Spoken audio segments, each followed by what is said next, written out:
GT208.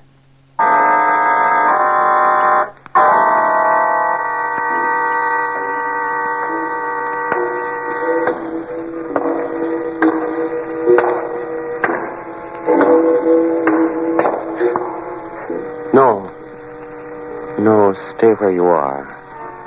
Do not break the stillness of this moment, for this is a time of mystery, a time when imagination is free and moves forward swiftly, silently. This is the haunting hour.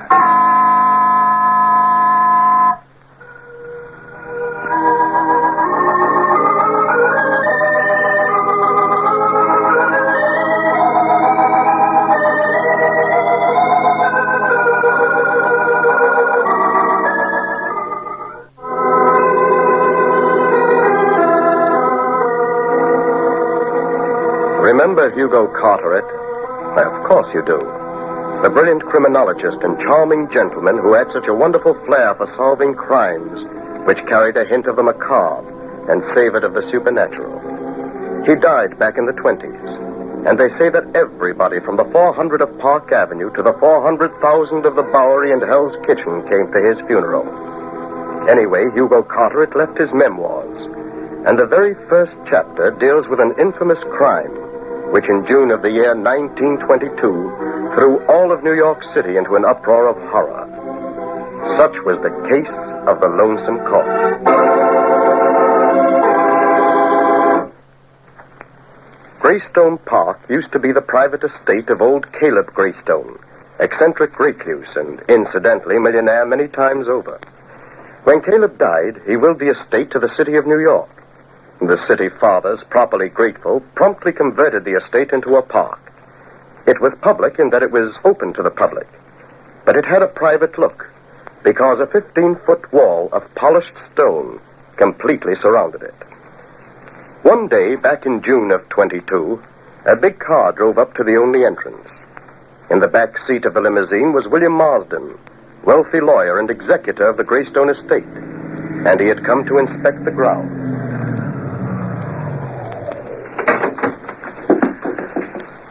You wait here in the car, Edward.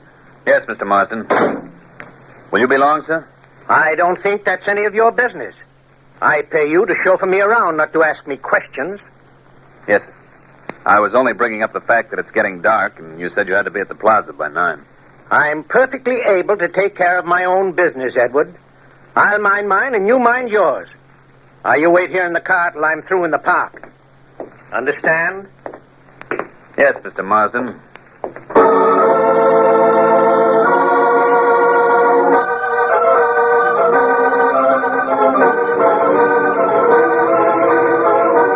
Extra, read all about it. William Marsden, private attorney, disappears in darkness at Greystone Park. Week old case, Friday mysteries, police fail to find clue. Read all about it.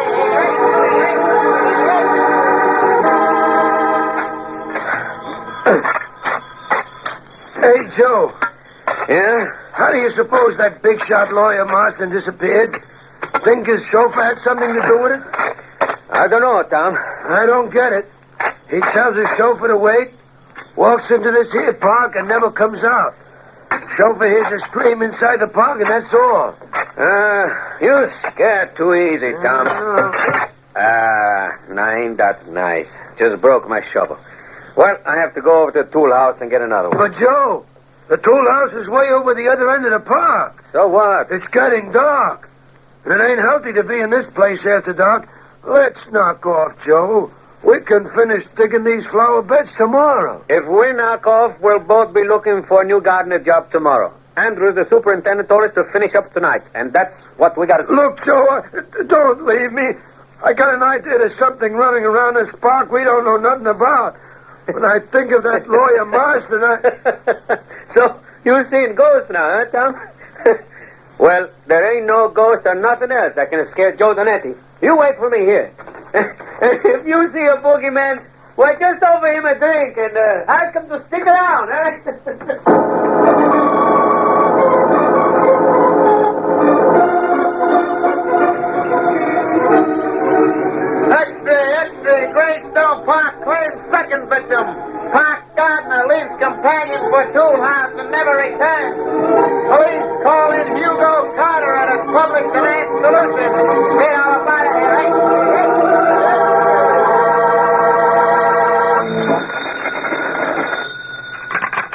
Police headquarters, Sergeant Hogan speaking.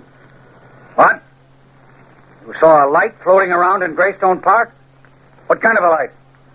Purple, eh? You see anything else? What? A white ghost walking down the park road, eh? All right. Don't get excited. We'll send a squad car to investigate right away. Hello, Sergeant Hogan. Oh, hello, Mr. Carteret. Miss Smith? Oh, I see you know my special assistant. Of course he does, Hugo. The sergeant and I are old friends. We met at the policeman's Oh. Keeping you busy these days, Sergeant? Busy? Mr. Carteret, we sure need your help in this case. The commissioner's going nuts inside, and you ought to hear the double talk coming in over this wire. This Greystone Park business has got the people living around there walking around in circles. They're seeing everything from the king of the pixies to the ghost of my great-grandmother. I don't wonder. I've been working up a few shivers about it myself. Is Commissioner Williams in, Sergeant? Yeah. Go right into his office, Mr. Carteret. He's expecting you. Thank you. Here comes another screwball report. Come on, Ann. Police headquarters, Sergeant Hogan speaking. What? You heard some kind of animal howling in Greystone Park? What kind of animal? So, Joe Donetti left you to get a new shovel, eh, Farrell?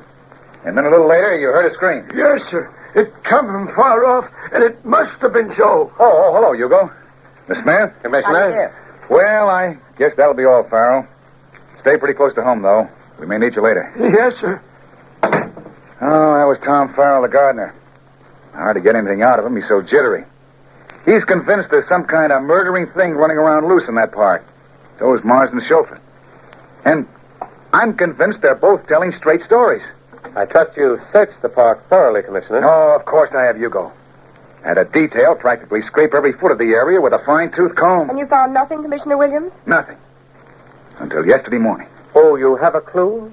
Yes, if you want to call it that, Hugo. But, well, it's almost incredible. Fantastic on the face of it. Hugo, we need your help badly. We're at our wits' ends down here, and I haven't even asked. Well, naturally, Commissioner, I'd be delighted.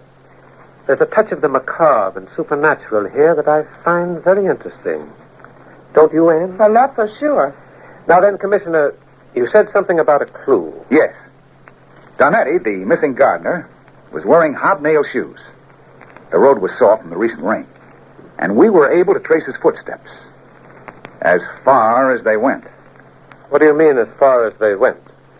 I mean those footprints stopped dead in the middle of the road. What? Right next to Caleb Greystone's tomb in the center of the park. It was just as though some giant bird of prey picked Donetti up and carried him off. But, my dear Williams, that doesn't make sense. I know it doesn't, but it happened. Donetti couldn't vanish like that, unless he had wings. Maybe he does have wings now.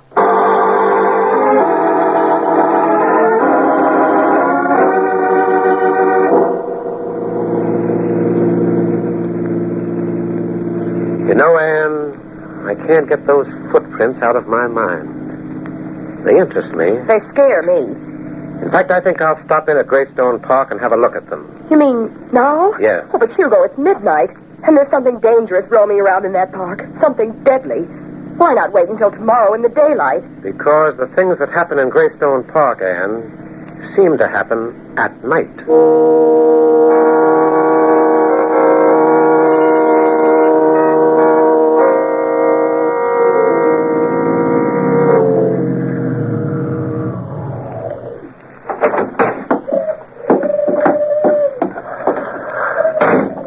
Well, here we are. Yes.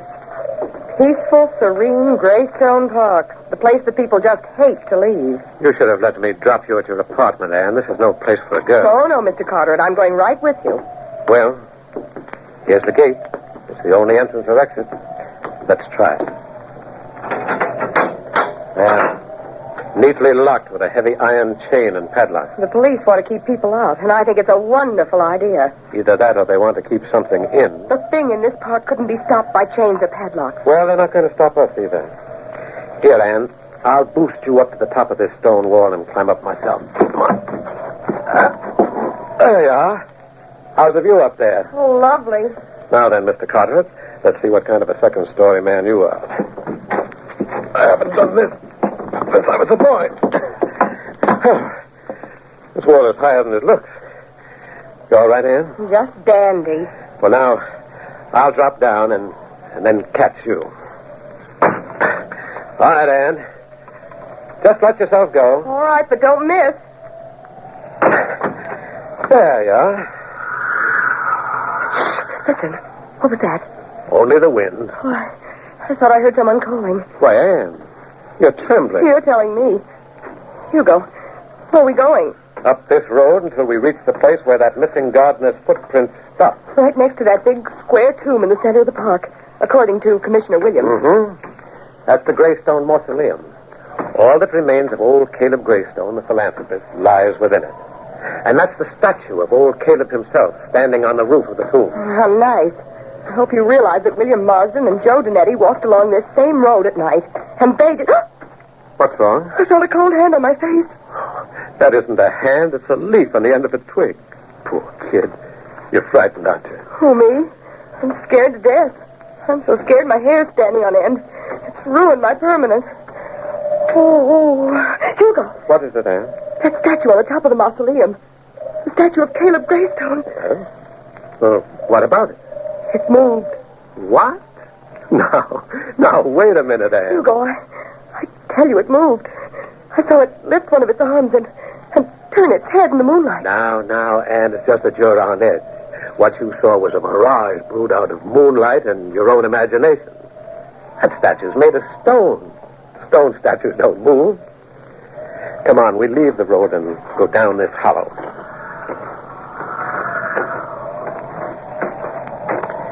Well, here we are. Here's the tomb.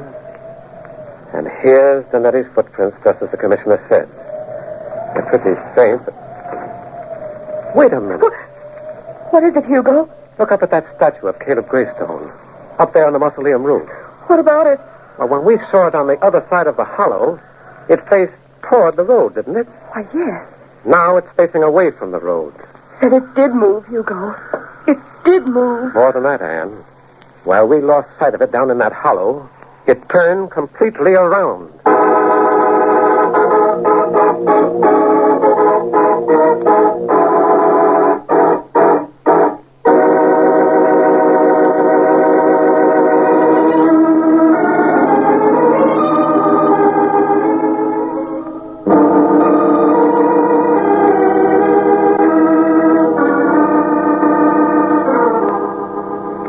The strange phenomenon of the restless statue intrigued Hugo Carter at no end. Like a hound after his quarry, he scrambled to the roof of the mausoleum and made a thorough examination of both the statue and the roof in the moonlight.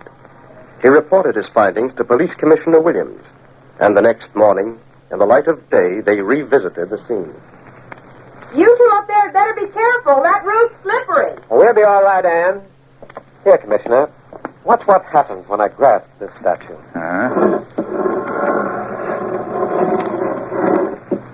Yeah, interesting, Hugo. It turns loosely on that upright bar. Yes. And I've no doubt that old Caleb Greystone is turning down below in his tomb at this sacrilege we're committing on his image. You know what, Commissioner? What? This statue isn't marble through and through. It's merely a marble surface on a light aluminum base. A man could lift it right off this support and walk off with it over his shoulder. Yes, he could. Well, not that it proves anything. But these scratches on this polished stone roof, eh? Almost looks as though they led to the door of the crypt on the other end of the roof. It's hard to tell. I tried the door of the crypt last night. It was locked. Well, it's still locked. Hey, it's a massive tomb. Big enough to take care of 20 dead millionaires. Yes, you'd think old Caleb Greystone would be pretty lonely down there. And his condition to be lonely anywhere. Well, Hugo, where do we go from here? Let's have a talk with the park superintendent, Commissioner. His office is over there on the left. Maybe he'll be able to throw a little light on the proceedings. As the old saying goes, you never can tell.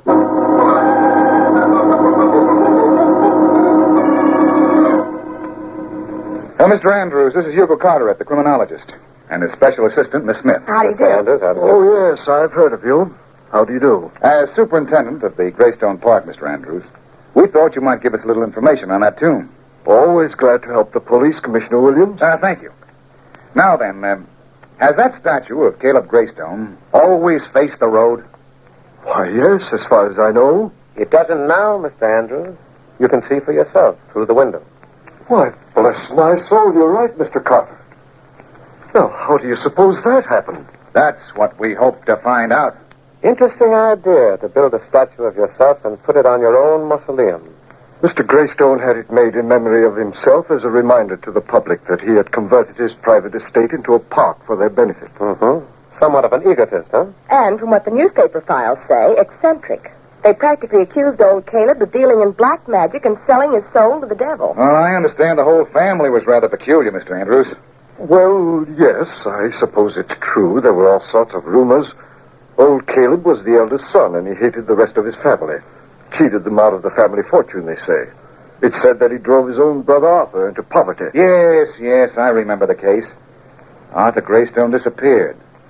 Bureau of Missing Persons never did locate him. Mr. Andrews, that mausoleum out there is a pretty massive affair. Is old Caleb the only one buried there? Yes.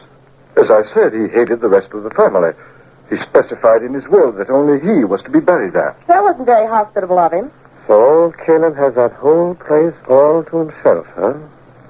What are you getting at, Hugo? Yes, that's what I'd like to know, too. Oh, nothing. Nothing at all. It's just that these cases of abnormal psychology interest me. Yes, Commissioner, they interest me no end.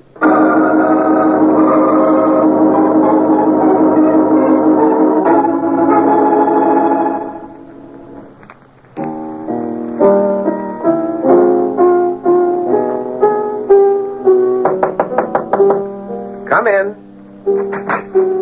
Oh, hello, Anne. Hello, Hugo. Relaxing at the piano, I see. Yes. Would you like me to stop? No, I like that melody you're playing. So do I. You know, music brings a certain clarity to the jumbled mind.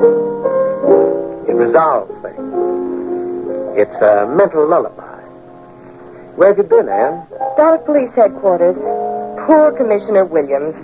Why, poor Commissioner Williams? Every newspaper in town is clamoring either for a solution to this Greystone Park mystery or a new police commissioner. Yes, I know, it's a pity. You know, Anne, Frank Williams is not only a gentleman, he's our friend.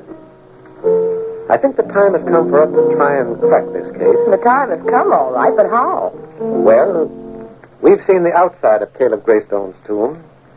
It might be interesting to have a look at the inside. The inside? Yes.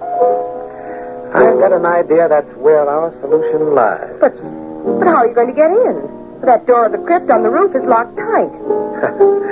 Well, Anne, if I may boast a little, I have a certain skill with burglar tools. Yes, I know, but you can't go there in broad daylight and burglarize somebody's mausoleum. I don't propose to go there in broad daylight. You mean we're going tonight? I mean, I'm going tonight. I'm taking you home right after dinner. Oh, no, you don't. You need someone to hold your flashlight. And besides, I'm just mad about mausoleum.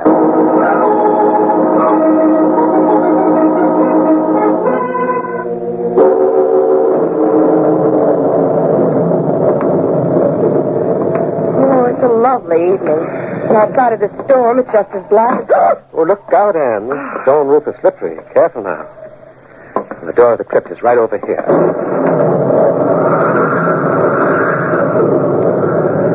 Now keep your flashlight trained right on this lock.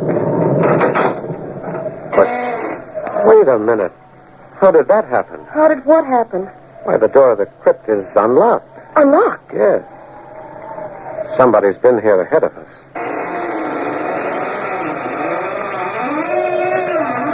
Oh, dear. It's awfully dark down there. What are we going to do now? We're going inside. But there may be someone in there. Well, I'll find out. You wait out here. Oh, no, Hugo Carteret. I'm not going to stand out here alone. I'm going in with you. Have it your own way. We'll take this hammer with us. It may come in handy. Careful now. There are stairs leading down into the crypt. You stay close to me.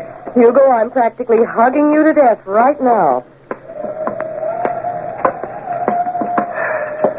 Oh, it's cold in here. Well, it's dry at any rate. It's dark as pitch. I can't see a thing. Here, Anne, you take the hammer and let me have the flashlight. Now, let's have a look. Oh, Hugo, look. There are two men lying there on the floor. They must be... Yes. The two men have disappeared in Greystone Park. William Marsden and Joe Donetti. Are they? Yes, I'm afraid they are. Oh, poor devils. Nobody would think of looking for them in here. How How were they killed? They've got deep red marks around their throats, typical of some kind of strangling cord. Oh, it's horrible. Why were they brought here? Why would anybody want to do a thing like this? The motor van, like everything else in this tragic case, was abnormal. I'm beginning to see now why. And, listen. Footsteps on the roof. Someone's up there. Yes.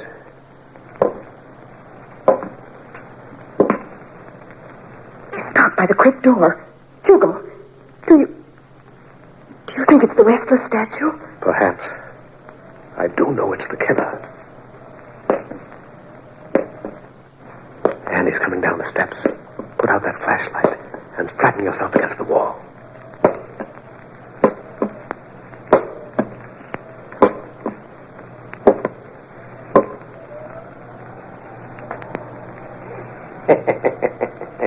Good evening. Oh, come now. I know you're in here. I can see in the dark better than you think. I have eyes like a cat. I saw you coming through the trees. I left the crypt door open for you. You walked right in, you fools. You walked right in. Who are you? Why, my name is Arthur Greystone. This is the Greystone tomb. I live here with my friend. So you killed these two men? Yes, it was lonesome here. I wanted my brother Caleb over there in the casket to have company. He wanted to sleep alone in this big, beautiful mausoleum. It was so selfish of him, so selfish. But now he has two others to sleep with him. And soon he'll have four. You took the statue of your brother off the supporting rod, didn't you, Arthur? It was light enough to carry. You hid it here in the tomb and posed as your brother's statue. In the dark, your victims couldn't see that the statue was alive. You dropped a cord around their necks as they passed below. You're very clever, my friend. No, I wouldn't move if I were you. I have the strangling cord here in my hand, and I'm very good at using it. Why did you do all this? My brother Caleb cheated me in life, drove me into poverty. Then he tried to cheat me even in death. He built this tomb and willed that only he would sleep here. This is your idea of revenge, filling his tomb with sleeping companions. Yes, I've waited years to get even. Caleb wanted to be alone, but now he'll never be alone. He'll never be able to realize his dying wish. Well, this talk has been very pleasant. Yes, indeed, but now we must get to work. What do you... I'll take you first, young lady. Please don't try to resist. I assure you I'm very strong. And really, I don't want to make you suffer. Look out, hand! I tried to bind you with your flashlight, will you? You fool, I'll stop holding. I give you with my bare hands! I'm stronger than you, do you hear? Hugo, bring it around this way! Oh, nice work, hand. You handle a hammer like a carpenter. Oh, Hugo, I'm afraid I killed him. No, you just stunned him, that's all, hand. I'll tie him up in his own cord in a moment. But first, let's have a good look at him with this flashlight. Lift that white hood of his, will you, Anne? Hugo, it's Tom Farrell, the gardener.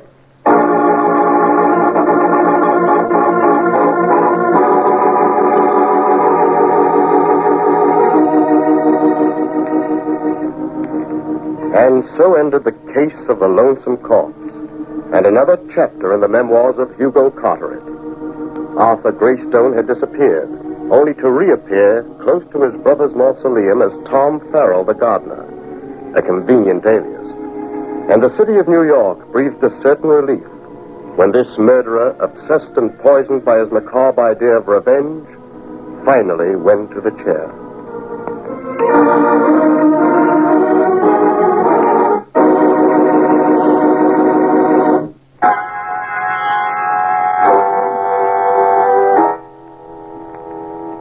From shadows and stillness, mystery weaves a spell of strangest fascination, charging the mind with doubts and fears. For mystery is a strange companion, a living memory.